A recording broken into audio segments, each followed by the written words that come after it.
Justin Wieland at Seeking Context, speaking today with Pat Parsons, who is the Sheriff of Logan County, and we're going to learn about the world of law enforcement. Good afternoon. All right. Well, great to be here. Thanks for joining me today. And I wanted to start out just by asking, what does the sheriff do on a day-to-day basis? What is your job responsibilities? Okay. It'll be a 2-hour episode. Let me start with, there's 4 basic law enforcements in the state of Kansas. You have state troopers, jurisdiction, the whole state of Kansas. Mm-hmm. And we have the KBI, same thing. They're a state agency. They have jurisdiction, the whole state of Kansas. And then you have a county, which has jurisdiction, all of county, which in Logan County, including Oakley. And then you have Oakley Police Department, or police departments have jurisdiction only in city limits. Mm-hmm. So you kind of have 4 basic law enforcements in the state of Kansas. And Logan County Sheriff's Office, not to toot my own horn, but I feel like we are the most diverse because we work 4 major highways here in Logan County.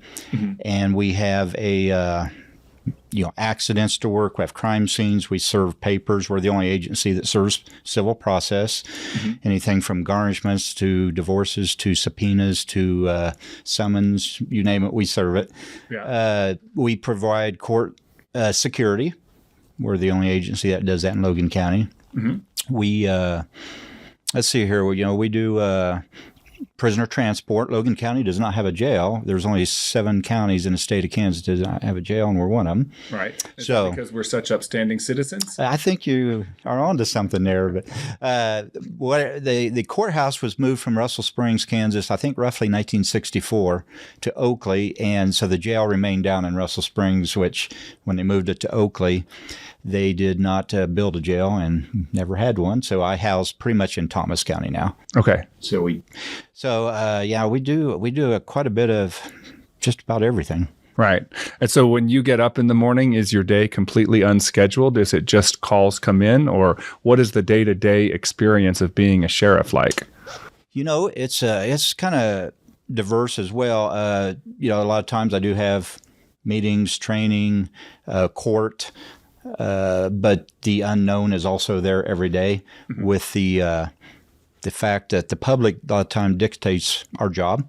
If the public behaves and we don't have as much to do, mm-hmm. We patrol a lot. I think presence is still one of the biggest factors in crime prevention. Really, it always has been, probably always will be. I feel like my day is, as the sheriff's, a little more planned than some of the guys where they're patrolling and they come across everything. A simple traffic stop might lead into an arrest, a drug bust, a domestic. It could lead into a lot of things. Right. And so how big is your staff? I'm a 5-man agency. We have 5 certified officers. Mm-hmm. And what does are they deputies? Are they called deputy sheriffs, or what do you call your team? In Kansas, you have the sheriff, and by state statute, a sheriff has to name what's called an undersheriff, mm-hmm. kind of second in command. If something would happen to me or I'm gone, the undersheriff steps in. And then bigger agencies, they have rank like lieutenants and colonels and sergeants. My office has a sheriff and undersheriff, and rank doesn't mean a whole lot. I get my hands dirty just as well as all the guys. Mm-hmm. I'll take whatever case is handed to me, and so yeah. Cool.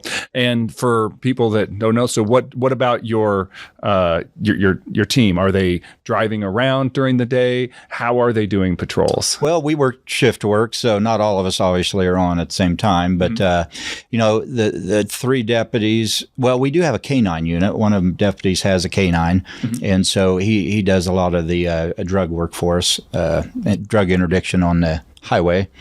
And then he helps also with search warrants we do in Logan County when we're doing drugs. So my day, as I've gotten older here, is more tied down to the desk, mm-hmm. more paperwork, a lot of paperwork involved, as any profession. But the guys drive around. They patrol all the highways. We do hit the dirt roads. We try to hit the main dirt roads where the farmsteads are. So knock on wood, I don't want to promote anything bad here, but we haven't really had too much problem with theft out in the county mm-hmm. for quite some time. So we hit the highways a little more than the dirt roads, but the farmers see us out there. Right, right. And you were mentioning earlier that your position is elected. I am the only elected law enforcement in Logan County. The other guys are all hired. The chief of police is appointed, and so I am elected. Right. And so can you tell me about how you came to become the sheriff? What was your sort of career path, and what was it like running for sheriff that first time? Oh, it was very unique. If you want the history of Logan County, in 1995, December 31st, the sheriff at that point in time resigned with a year left on his term. And so it was a two-man agency at that point. And so January 1st, 1996, the undersheriff decided to leave as well. And so there was nobody in the sheriff's office, and state statute from years and years and years ago dictates that the Logan County clerk becomes the sheriff. And really? So, yes, that is a law that really needs updated, I feel like. So our Logan County clerk at the time was Pat Shippers. And so by state statute, she was the acting sheriff. And so what happened is then the sheriff that was in the previous term, Leon Britton, stepped up to the plate and said he would fill out the last year, being all of 1996. Mm-hmm. So in May of 1996, Mr. Britton, for health reasons, had to resign. So just on 6 months into his 1 year step into the June void. 1st of 1996, we were back to square one again. There was nobody in the sheriff's office again. So it was a combination of state troopers. Danny Shanks was the chief of police in Oakley that time. Mm-hmm. And then there was the undersheriff of Thomas County, as well as the instructor of the criminal justice program in Colby College at the time. Kind of a hodgepodge was coming over.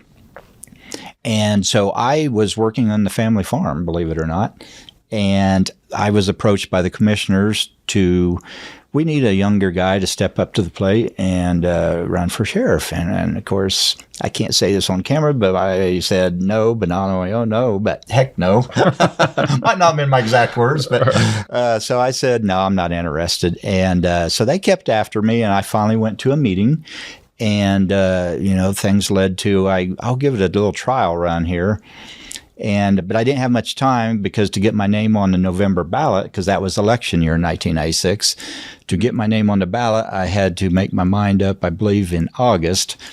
And so I didn't start until July 22nd of 1996.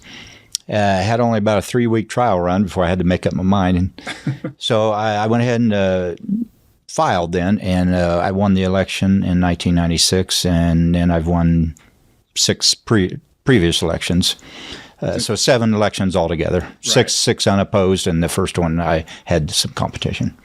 You mean in 1996 you had competition? Yeah, there was 4 of us that ran in 1996. Oh, okay. And then the next 6 elections, I've been unopposed. But prior to that, you were just doing agriculture? I was born and raised in Logan County, graduated Oakley High School here, and I went to 1 year of college, and then I went to the family farm, and so that's only 2 things I've done is family farm and law enforcement. And so when the community needled you long enough to get you to run and you won, how did you learn how to be a sheriff? I had very little training in the beginning, and that was kind of scary, because I rode around with some of the law enforcement and learned kind of how the county aspect works versus a state trooper or a city officer. Mm-hmm. And so just kind of learn on the go. And then I did go to all newly elected sheriffs in the state of Kansas every 4 years have to go to a sheriff school.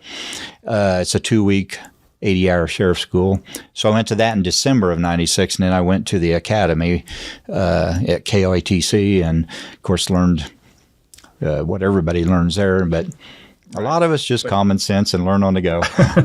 But all of that training happened after you were elected to the position. It was. It's a very unique story, and it's kind of, I think hopefully the taxpayers go, did not get sued. I did not get the county sued, but it was. I think it was very unique that most counties have never faced that situation. So. Mm-hmm. You were the right guy at the right time. I guess. That's how it happened. Well, how about for people that might be thinking about a career in law enforcement? Can you tell me about the job and what they should sort of expect in terms of like what you should be mentally prepared for when you go into this line of work? I will start with the basics. You have to be 21 to be in law enforcement. Now, you can be younger than that and work in a jail, but to be a certified officer, you have to be 21. Obviously, no felonies on your records, and certain misdemeanors prevent you. To be in law enforcement, high school education or a GED. If you want to advance your career, a lot of agencies, your bigger agencies, or if you want to get onto the state, a bachelor's helps you move along quicker.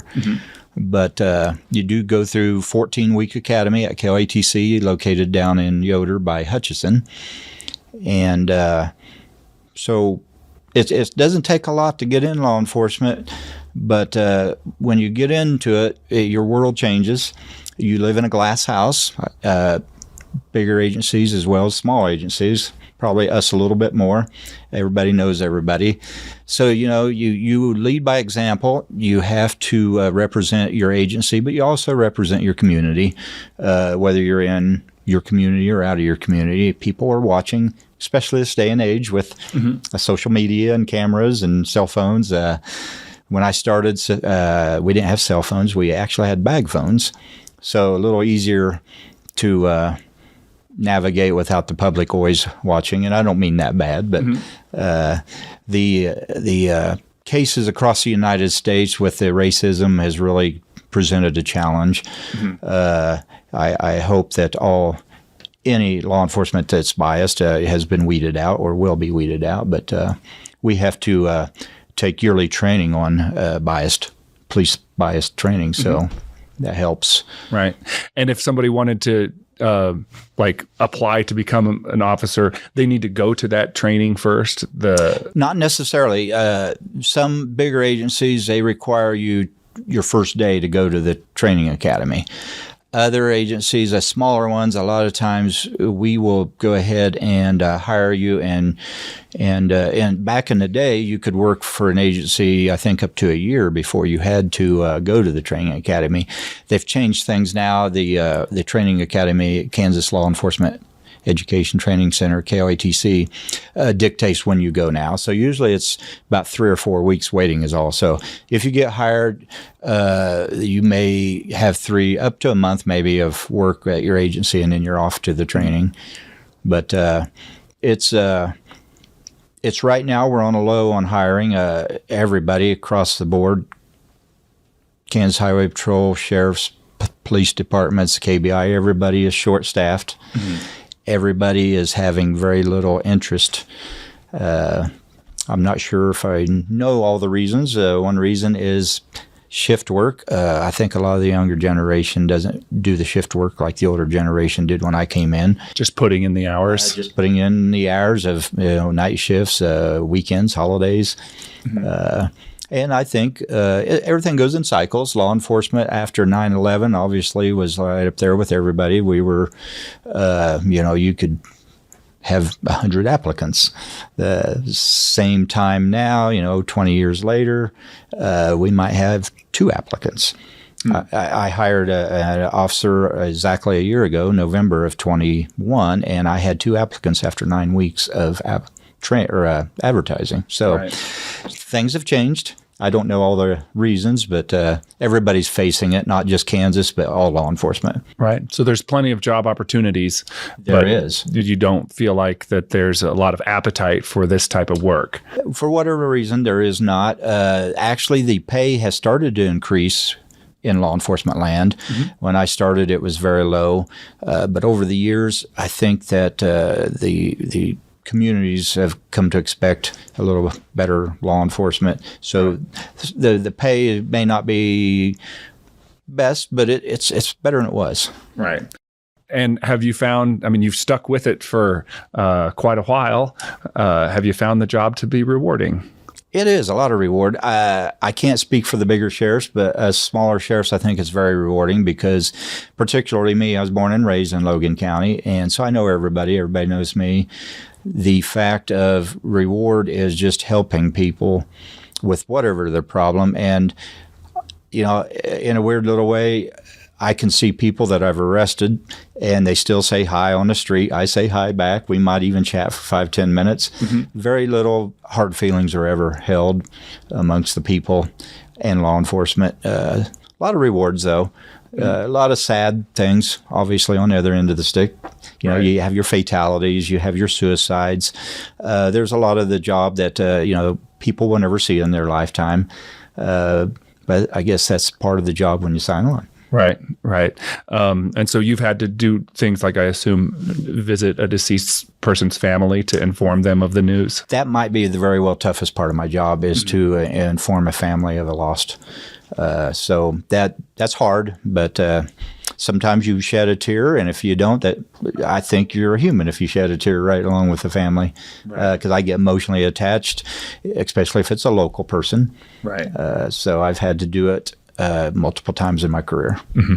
One of the, I think, problems that is affecting communities across this country is the drug crisis and the fentanyl crisis. Have you seen impacts of that here locally in Logan County? I have. It's a huge problem.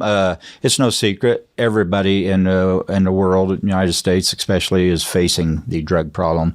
The fact of the matter is, I think when I went to high school, you had maybe 2 or 3 things. You had your marijuana and maybe a little bit of cocaine or something. But the things have changed so much with the meth. Meth is still our number one problem in Logan County, but we are now starting to see fentanyl pills. And fentanyl is killing people every day in the United States. It's a very dangerous drug. The fact that a lot of our drugs are coming from the cartel, and so there's, one fentanyl pill might have a lethal dose and the next one won't. So we have had a couple, 2-3 local deaths here in the community from drugs. Very sad when you know the people. It's sad everywhere, don't get me wrong, but when you know them, it just hits home. My agency has really taken a stance against drugs. We have made more drug arrests in the last 24 months than probably in the last 10 years. Wow. We just are really attacking it. We're trying to protect our community from overdoses. But the variety of drugs now is scary. There's synthetic drugs. There's just man-made drugs, and a lot of stuff out there that I don't know why you wouldn't put in your body, but I'm a little biased, I guess. Right. Well, and are you able to get out and help educate the younger generation, get into the schools, and at least try and get the word out about the dangers of these new things like fentanyl? We've been trying to get into schools. Obviously, we are the only law enforcement for Tri-Plains over in Winona, a small community, but they do have a K through 12. Oakley, we've been in there, as well as Oakley Police Department. We've brought some people in, some trainers, and the schools are doing a good job of bringing people in. And so we're trying to educate people, even just out in the community. Talking just about drugs, or people that come by the sheriff's office. So we have good visits about the dangers, and so it's easier right now with the social media. We can put stuff out, information too, to help get out as well. Cool. Well, one of the lesser problematic drugs, but that can be problematic, is alcohol. And I wanted to know if you could tell me about how you came to own a liquor store as the sheriff of Logan County. We better set the record straight. I do not own a liquor store because the law prevents me from owning one. Okay. Now my wife does own a liquor store. Okay. And so, I've had a lot of ribbing and joking and a couple people seriously, how on earth can you do that?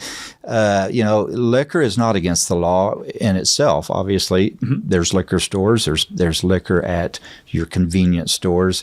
So it's a matter of what you do with the liquor. And so, the ribbing and joking of the sheriff sells the alcohol and then gives you a DUI. You choose to drink and drive. That's upon you. But once again, but DUIs are down, at least in Logan County. DUIs are down. I think the people have come to learn that the laws are tougher now. You can lose your license for a year, and you can do jail time. So, but the alcohol itself, I I'm glad to say this, is when I grew up, the alcohol, well, of course you could buy beer at 18 when I grew up, but they used to have a lot of parties out in the county and the pastures, keg parties. Those hardly exist anymore. The kids don't seem to be drinking and driving near as much as they were. I don't know if they're staying home. Hopefully they're just not doing it. But if they are, they're doing it safely. We don't hardly see any alcohol accident related with our teens here in Logan County. So I'm glad to say things are pretty good in Logan County anyway. Well, that's good to hear. You mentioned your wife, Wendy. Yes. How does this profession, how have you found it to be one that affects your own marriage and your personal life? And how do you sort of approach that with your staff and making sure that their families feel part of your organization and are prepared for the unexpected?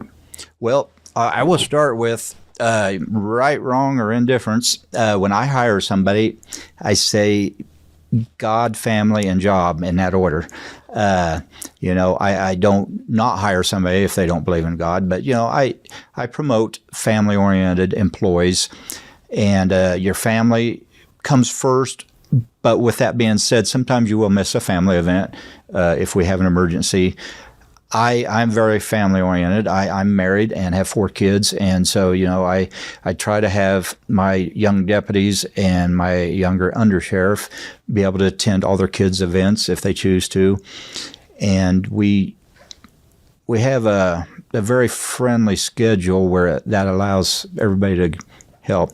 My personal, with 4 kids, I've had to miss a thing or two or here or there, but I'm sure my kids growing up as a son and daughter of a sheriff, they probably had a few trying times in school, but most of the time, I'm proud to say our house was one of the happening kids. So the kids loved coming to my house. And so, it was a chance I could talk to the kids about law enforcement and, do's and don'ts. And my wife, yes, God bless her, she has put up with, the phone calls, getting called out at 4 or 5 in the morning to go work accidents, and she can't go back to sleep. Or if I get called out all night, she can't sleep till I come home safely. So it affects, and I think a lot of officers forget how much their spouse really worries about them without us realizing it. So, my wife is very patient. And so we've got a lot accomplished. It was trying when we first got married. Yeah, she wasn't used to getting the phone calls 7 days a week sometimes, but it all works out. Yeah, cool. We mentioned that you said that your 3 priorities are God, family, and faith. Yes. Or God, family, and job. How has your faith affected your approach to work? It has. I don't push it on people, but I've had a lot of talks with inmates or prisoners when I've had transports. Sometimes their transports are very lengthy. Sometimes if they want to talk about it, I will talk at great length. I will tell everybody, whether you're an inmate or if I've had to arrest you, at least venture into that. There's so much in faith that can help you get through life and change your life. Addiction is very powerful, whether it's alcoholism, drug addiction, gambling. Addictions are hard. It's hard for people without an addiction to understand them. The power it has over them. Probably the drug is the most powerful addiction I've seen. We do have some alcoholism that I've observed in my career in Logan County. But the drug addiction is just hard to really understand how powerful it can be over. Some people may use drugs and they live very normal lives, but some people it ruins their lives. It has affected not only them, but it affects maybe their kids, their spouse, their parents, brothers, sisters. It's sad, and the courts are designed to try to help get people into rehab. Unfortunately, in the state of Kansas, like everything comes down to the dollar. Rehabs are full a lot of the times. People can't get in.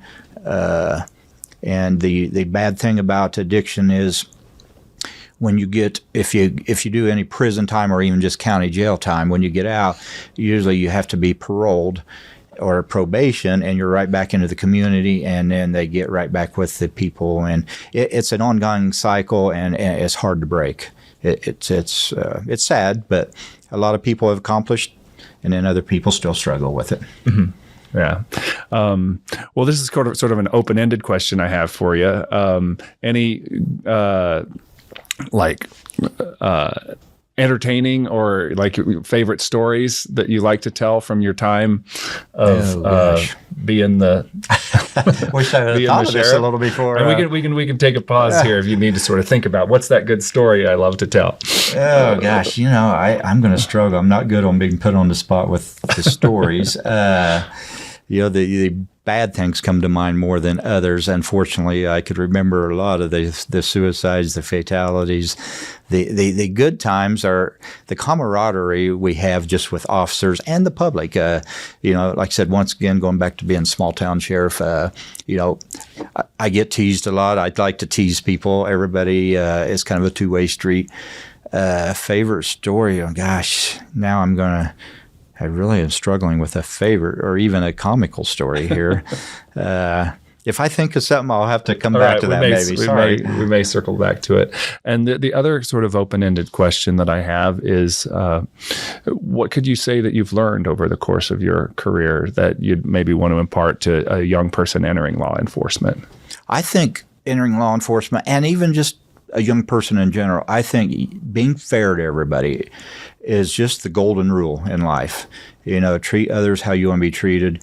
Unfortunately, I haven't seen it a lot, but I've seen it a little bit in my career here. But I've seen it in bigger agencies. Maybe I'm not trying to pick on them, but some of the officers, and I have to say younger ones as well, sometimes they treat the people they've arrested, or maybe an inmate or a prisoner, they disrespect them. And I don't do that. I don't promote that. I try to make sure my staff doesn't do that. These people, sometimes they might get pretty nasty with us, but you just have to let it bounce off. We have to, of course we wear our vests, but just, you have to be Teflon here. You have to let things bounce off, but be fair. And sometimes it was hard for me because of the small community I've had to, unfortunately, arrest some very close friends in my career. And that was a challenge. It was a challenge, but, the fact of the matter is, if you don't, you won't be sheriff very long, or you will have problems if you're not sheriff and you're just in law enforcement. You better be fair. That's probably my biggest promotion, is being fair. Right. All right. Well, I think that ending on a note of fairness, for anyone that wants to learn more about Logan County Sheriff or these job opportunities, are you out on Facebook? You've got a website. How can they learn more? We have no website, but we have Facebook. You can call our office. You can stop by the courthouse where my office is located. The best way to really kind of venture in is the Kansas Sheriff's Association website has an employment list. Mm-hmm. There's another big one. There's two biggest ones in Kansas. Kansas Peace Officers Association, KPOA, has a website. Those are your two biggest websites where agencies put employment on. But if anybody would like to know more that I haven't covered, which I haven't covered nearly everything, but 26 and a half years of being sheriff here, I have experienced a lot, highs, lows, everything in between, and I would be glad to share anything or answer questions, whether that be on the phone, in person, or post something on Facebook or email. Great. All right. Well, Sheriff Parsons, thanks for your service to this community and your service to the country, and thanks for all you do. Well, thank you for having me today. All right. Appreciate it.